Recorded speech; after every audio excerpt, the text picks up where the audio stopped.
Ici, dans la grande salle de la sous-coordination des écoles conventionnées catholiques, se sont réunis des responsables des écoles selon leurs tendances, des inspecteurs et autres responsables de l'éducation en division provinciale de l'EPST Nord Kivu 2.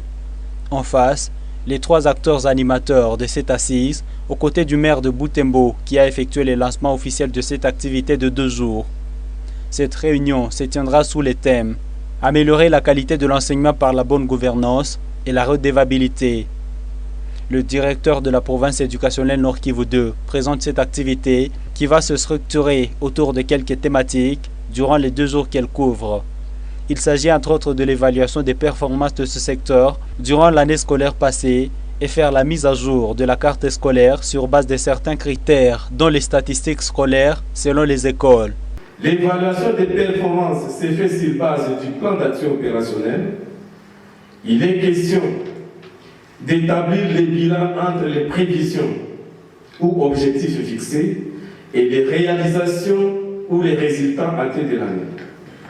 Apprécier les progrès, l'efficacité, l'efficience, la pertinence, la cohérence et la durabilité des actions.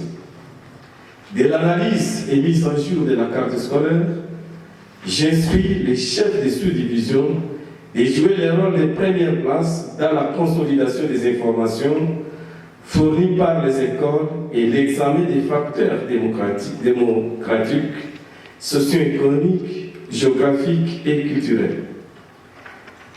Il est important d'élaborer le plan de la mise en jour de notre carte scolaire en s'appuyant sur les effectifs de la population scolarisable et les effectifs de la population scolarisée, en tenant compte de la distance moyenne entre les écoles et les domiciles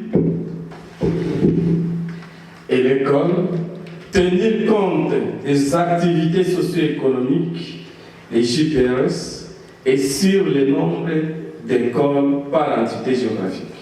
Les données sur les écoles à créer, à agréger, à fusionner, à délocaliser, à fermer, feront aussi partie de cette étape.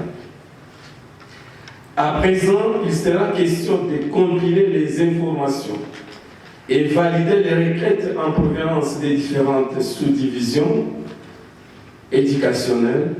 Le maire de Butembo a alors procédé au lancement officiel de cette activité tout en appelant les enseignants à tabler sur les questions relatives à la gratuité de l'éducation et son accompagnement.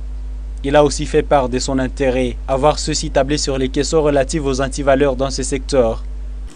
Le thème central de cette revue annuelle, à savoir améliorer la qualité de l'enseignement par la bonne gouvernance et la redevabilité, vaut son pesant d'or dans la lutte contre les antivaleurs. Prévu pour 2 jours, la revue annuelle des performances RAP à sigle va se clôturer ce vendredi 4 août.